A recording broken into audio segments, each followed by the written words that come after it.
All the best. Thank you, sir. All right, well, now I'm being joined by Colonel HS Shankar, the Chairman and Managing Director of Alpha Design Technologies that developed the Skystriker suicide drones in partnership with the Israeli-based Elbit systems. The Skystriker drones played a crucial role in Operation Sindoor, destroying terror camps in Pakistan and PoK. The Striker drone, an unmanned aircraft system, is capable of carrying out long-range, precise tactical strikes. The drone's small size, radar-absorbent material and silent operation also make it extremely difficult to detect marking, which is a proud moment for indigenously developed defense system as well. Sir, appreciate you joining us. Colonel Shankar, thank you so much. I hope you can hear me. Yeah, I can hear you, and thank you very much. Thank you, for sir. Giving an opportunity. No, sir, thank you. Well, sir, the pleasure is ours of having you. It's an honor to have you on this program, and it's an honor that there are citizens like you who are defending India. So what did you make of India's indigenous capabilities to defend itself, though in a small scale war, but at a very large hearted level when it comes to using its own materials and resources? Yeah, all in all, it has been a tremendous performance.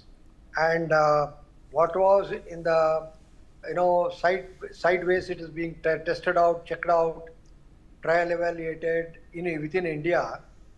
It was all given an opportunity for trying itself in an international forum, in a war zone.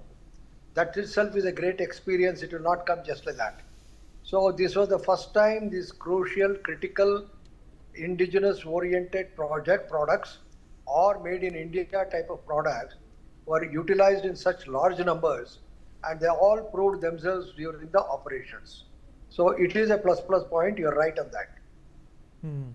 And so, what kind of an impression do you think the world has now, looking at India, which was largely an importer of defense equipment, to exporting equipment as well as guarding its own interests through indigenously made products? Yes, you see, there is let us say our products and projects are of two types, are those utilized in these operations. One is those which were purely bought from outside and utilized, and that is the Rafale type of aircrafts. Okay, in that the indigenous content will now get added on as we go in its production plan, which is there over a period of time. The second version of it, or the R&D version of it, again in R&D version of it we can make two groups. One group is DRDO oriented products and projects which have been on trial evaluation and trials and then testings and then changes, modifications over the long period of time, maybe about 10 years, 15 years, 20 years. Now they had a chance to prove themselves on the battlefield. That is the second type of radars, and Akash and all that belong to that category. The third type, if I may say, or a breakup of the second type, is those which has been jointly produced between India and a foreign partner, okay, with an Indian industry and a foreign partner.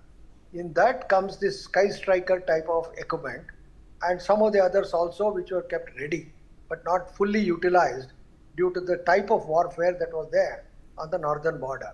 So in the second type of the combined technologies being used and the products being manufactured in India gave a special place because these were all proven products, proven not only in the Indian scenario but in the international scenario.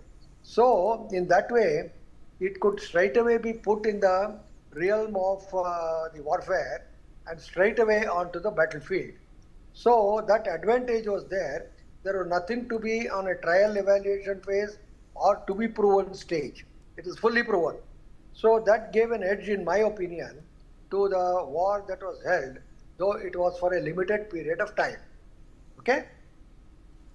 Fair enough, sir. Sir, in this growing space of animosity with one neighbor and an off and on animosity with the other, how important is the pace of developing our own defense systems, in a manner which is fast, as well as it complements the kind of stress India lives in. Yeah, you see, let us analyze this scenario that was there for 4 or 5 days immediately after the initiative was taken by India. So the aim and objective for the whole of the operation was set, and in my opinion, very clearly by the government of India headed by the Prime Minister. So what was the aim? The aim was to ensure that the people who lost their husbands, civilians particularly, and they should have some sort of a solace that their husbands did not die in vain. And those who perpetuated this crime, they should not go unpunished.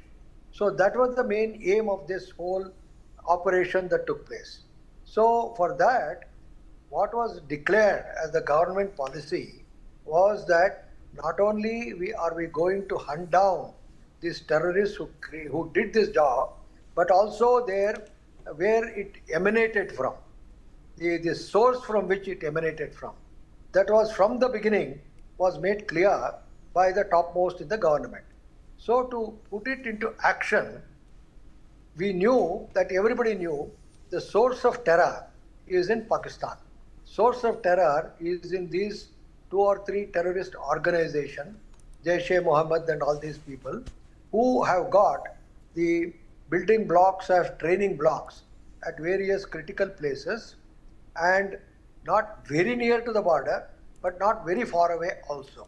So those things were all, I'm sure, were the details, where it was located, and its own orientation, and all that was obtained through various channels, including probably from our own satellites and then the intelligence people.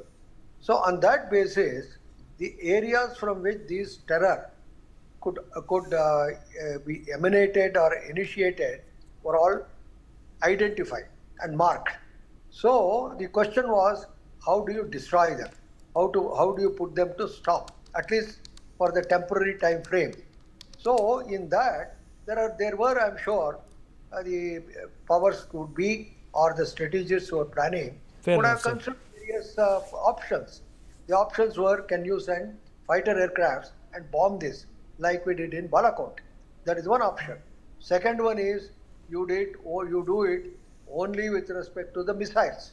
The third one was whether you can utilize it on not so costly as missiles, but semi-costly versions, which would give almost equivalent type of damage by doing it, and also in that way minimizing the risks. The first option of using the fighter aircrafts meant there will be possibility of fighter aircraft being lost or being shot down. The pilots being either captured or being